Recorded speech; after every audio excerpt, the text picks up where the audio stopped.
देखिए, जो घटना स्थल से मधुमिता के कमरे से जो भी एविडेंस मिले थे, वो चीख चीख के ये गवाही दे रहे थे कि मधुमिता का संबंध एक राज्य से था। बसपा सरकार थी, मायावती मुख्यमंत्री थी और उस समय लोकतांत्रिक कांग्रेस के कोटे से मंत्री हुआ करते थे। तो इन मधुमिता के कमरे से जो भी कागजात मिले थे, सिम कार्ड मिले थे, मिसेस AM त्रिपाठी के नाम का एक एयर टिकट मिला था जिसमें उम्र 21 साल लिखी थी, वो सब चीख चीख के गवाही दे रहे थे कि मधुमिता से उनके संबंध थे, नज़दीकियाँ थी। लेकिन अमरमणि उस बात को लगातार नकारने के लिए घटना के एक दिन बाद 9 मई की घटना थी, 10 मई को वो गोरखपुर से चल करके लखनऊ पहुंचे और 11 मई को, जहां तक मेरे को याद है, 11 मई को उन्होंने प्रेस कॉन्फ्रेंस करी थी अपने लॉरेंस। तो जब पहली बार आपने अमरमणि त्रिपाठी को प्रेस कॉन्फ्रेंस में कन्फ्रंट किया था, जी बिल्कुल पहली बार, आपका क्या सवाल थे और उसका क्या आंसर था? पहली बार ही मैं जिंदगी में मिला था। वो चूंकि पॉलिटिकल प्रेस कॉन्फ्रेंस थी, लेकिन एक क्राइम के सब्जेक्ट पे थी। जागरण की ओर से मेरे को रिपोर्टिंग के लिए भेजा गया था वहाँ पे जी। मैं जब गया तो उसमें ज्यादातर सब सीनियर, आप क्राइम रिपोर्टिंग करते थे तब? जी बिल्कुल, मैं दैनिक जागरण उसमें क्राइम रिपोर्टर था। तो क्राइम रिपोर्टर के नाते सिर्फ 2 पत्रकार पहुंचे थे, मैं और एक अमर उजाला के मेरे साथी थे, 2 लोग हम लोग। आनंद सिन्हा जी? जी, आनंद सिन्हा जी। बाकी सब लोग उसमें पॉलिटिकल बैकग्राउंड वाले थे, जो पॉलिटिकल रिपोर्टिंग करते थे।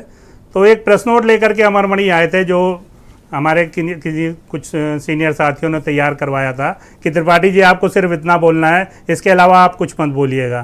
तो उन्होंने प्रेस नोट पढ़ना शुरू किया कि मेरे को मधुमिता के से रिश्ते जोड़े जा रहे हैं, मैं तो उसको जानता भी नहीं, और जो लोग मेरे उससे रिश्ते जोड़ रहे हैं वो खुद बताएं कि उनके अपने बच्चे किसके हैं, उनका खुद का टेस्ट ट्यूब बेबी है, दोनों बच्चे उनके टेस्ट ट्यूब बेबी हैं। वो अमर सिंह की ओर इशारा कर रहे थे, दिवंगत सपा नेता। लेकिन उस प्रेस नोट को पढ़ने के बाद किसी पत्रकार की ओर से कोई सवाल नहीं आया।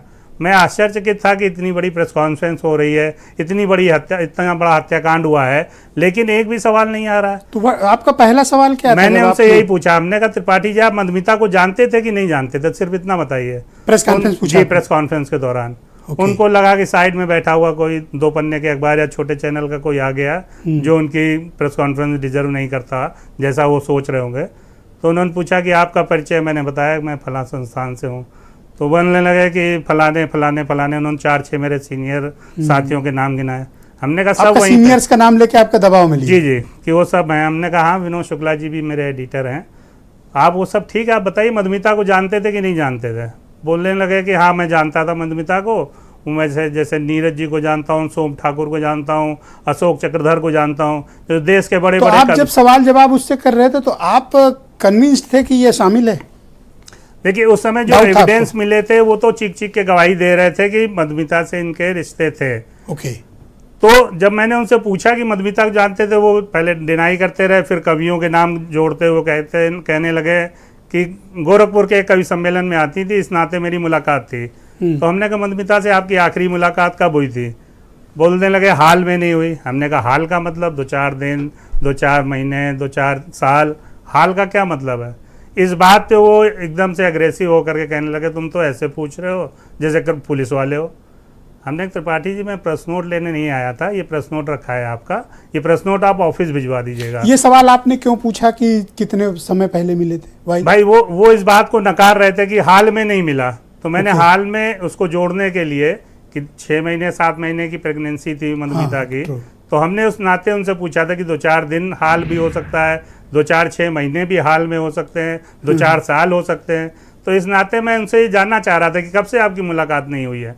तो उस बात को वो जवाब देने के बजाय मेरे पे एकदम एग्रेसिव होकर के बोले कि तुम तो ऐसे पूछ रहे हो जैसे कि पुलिस वाले हो। तो आप तो अपने मकसद में कामयाब रहे? जी। उसके बाद वो प्रेस कॉन्फ्रेंस खत्म हो गई, उन्होंने मेरे कंधे पे हाथ रखा, क्या नाम है, लगता है आपको किसी ने मेरे बारे में फीडबैक दे करके भेजा है। मैंने कहा मैं जिंदगी में पहली बार आपसे मिल रहा हूँ, मेरा तो कभी आपसे। आपने अगले दिन क्या खबर छापी? यही छपा था जो उनकी प्रेस कॉन्फ्रेंस थी कि उन्होंने सवाल से बचते रहे। जागरण ने जब उनसे पूछा तो उन्होंने इनकार किया और उनसे रिश्ते निकाल दिए। तो सीबीआई को जाने तक आप इस केस को ट्रैक करते रहे? उसके बाद भी ट्रैक करते रहे? उसके बाद हमारे जैसे क्या शुरू हुआ फिर? 3-4 क्राइम रिपोर्ट लखनऊ के उस समय जो अलग अलग मीडिया संस्थान में थे, उन सब ने ठाना था कि इनको दिखाएंगे कि क्राइम रिपोर्टिंग होती क्या है। फिर हम लोग उस केस के पीछे लगातार जुटे रहे, लगातार लगे रहे। 4 दिन तक वो घटनाएं छपी। हालांकि देश भर का मीडिया, इलेक्ट्रॉनिक मीडिया भी उस समय उस घटना को कवर कर रहा था, लेकिन वो थोड़ा सा प्रिंट मीडिया से पीछे रहता था। तो वो जो नहीं, आप लोग जो छापते थे अगले दिन वो टीवी वाले उस पे दौड़ते जी थे। जी जी, अगले दिन वो इलेक्ट्रॉनिक मीडिया की सुर्खियों में होता था।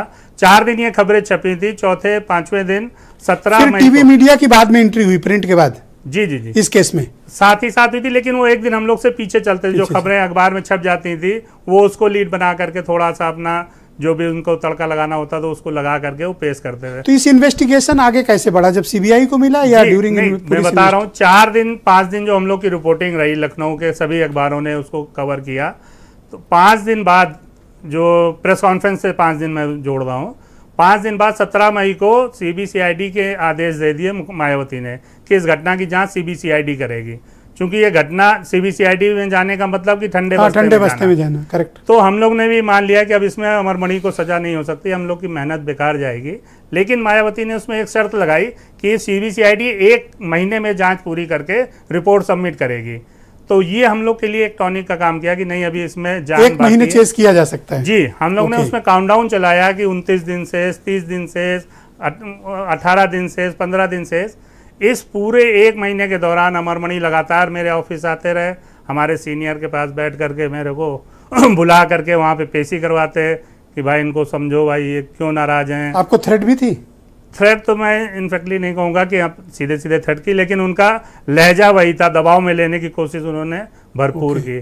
लेकिन हमारे जो भी उस समय वरिष्ठ थे, हमारे संपादक, हमारे न्यूज़ एडिटर, उन्होंने पूरा साथ दिया मेरा। तो मैं उनसे सिर्फ ये बात कहता था कि आप ये बताइए मिसेज एम त्रिपाठी 21 साल की कौन है जिनका टिकट आपके मधुमिता के कमरे से मिला है? वो आपके नाम पे सफ़र कर रही थी, आपके विधायक वाला जो उनको पास से पैसे मिलते थे, उससे टिकट मिलते थे, उससे वो ट्रेवल कर रही थी। तो ये मिसेज एम त्रिपाठी 21 साल की कौन है, आप बता दीजिए हमको। तो ये जवाब मजनू साहब बना दिया है रिपोर्टरों ने हमको। तो ये कॉन्फिडेंस लेवल था उसका। कभी आते हुए कहते हैं नफरत सी हो गई है मोहब्बत के नाम से, ये उनका एटीट्यूड रहता था जिस ऐठन में वो रहते थे। लेकिन भला हो सीबीसीआईडी का, जिन्होंने 1 महीने 30 दिन में क्या हुआ फिर सीबीसीआईडी ने 17 तारीख को वो रिपोर्ट तैयार कर ली, जिसमें मधुमणि और अमरमणि को प्राइम सस्पेक्ट मानते हुए और वो रिपोर्ट उन्होंने तैयार की। टेक्निकली वो 1 महीना 16 मई को पूरा हो रहा था, 17 मई को 1 महीना 1 दिन हो जाता। लेकिन सीबीसीआईडी ने उस रिपोर्ट को सोचा कि हम अगले दिन पेश करेंगे, 17 को पेश ना करके महेंद्र लाल का उस समय डीजी थे सीबीसीआईडी के, उनके पास ले गए। उनका कुछ और कंसर्न था कि शायद वो नाम निकाल दिया जाए मधुमणि और अमरमणि का, इसीलिए वो उस पर रिपोर्ट पे कन्विंस नहीं हो रहे थे। 17 तारीख को इस कश्मकश में वो रिपोर्ट सीबीसीआईडी दफ्तर में ही रह गई। 18 जून को जी मायावती ने एक प्रेस कॉन्फ्रेंस बुलाई और पूरे सीबीसीआईडी महकमे को सस्पेंड कर दिया। महेंद्र लालका जी भी सस्पेंड हुए थे, साहब राशिद खान सी होते थे, मतलब फेयर इन्वेस्टिगेशन किया इसलिए सस्पेंड हो गए। जी जी जी, महेंद्र लाल का मतलब उसमें उन्होंने जो टाइम बाउंड दिया था कि 1 महीने में सीबीसीआईडी जांच करके दिन देर कर दी। 1 महीने में इन्होंने जांच पूरी नहीं की, इसलिए पूरा महकमा सस्पेंड होगा और इनको मंत्रिमंडल से बर्खास्त करते हुए 18 जून को सीबीसीआईडी से लेकर के सीबीआई को ये सौंप दिया गया। सीबीआई ने पूरे देश भर में पहली बार एक ऐसा केस था जिसमें मीडिया को अपने साथ रख करके इन्वेस्टिगेशन की थी। आमतौर पे सीबीआई और मीडिया मिलकर इन्वेस्टिगेट कर रहे थे। जी, आमतौर पे सीबीआई, मुझे नहीं लगता कि ऐसा कोई उदाहरण होगा, मेरे को ध्यान नहीं आता। ये केवल इकलौता ऐसा कांड था जिसमें वो मीडिया से फीडबैक ले रहे थे, क्योंकि पहले दिन से जो घटनाक्रम था उसके घर पे जाना, उसमें जो मोबाइल रखे हुए थे उनके सिम निकाल करके हम लोगों ने अपने मोबाइल में डाल करके वो नंबर लिए, फिर उनको चेक करवाया किसके हैं, किसके नाम पे हैं, उससे इस्टेब्लिश होता गया। फिर जैसे उसकी बॉडी को एक बार पोस्टमार्टम किया गया, लेकिन आपने प्रेगनेंसी की रिपोर्ट उसमें पूछी ही नहीं, ना उसका सैंपल निकाला। फिर वो बॉडी चली गई, अनिल अग्रवाल एसएसपी होते थे उस समय लखनऊ के, तो उनको ये जब दोबारा बताया गया कि वो प्रेग्नेंट थी और आपने उसका तो सैंपल रखा ही नहीं है, कैसे आप पुष्ट करेंगे? तो रीपोस्टमार्टम हुआ। फिर वो सीतापुर हरगांव शुगर मिल के आसपास तक वो बॉडी पहुंच गई थी। उन्होंने पूरी सिक्योरिटी के साथ उस बॉडी को फिर से लखनऊ बुलवाया, दोबारा पोस्टमार्टम हुआ, सैंपल लिया गया और उसमें डीएनए में इस्टेब्लिश हुआ। मनीष जी मेरे साथ आप जुड़े रहिएगा। ये सीबीआई के इस केस से लेके सजा और अब तक के नेक्स्ट आपको चरण में आपके बाकी विचार लूंगा। मेरे साथ सीबी पांडे साहब मौजूद हैं, फार्मर जज हैं। बहुत शुक्रिया आपका सर, बहुत धन्यवाद।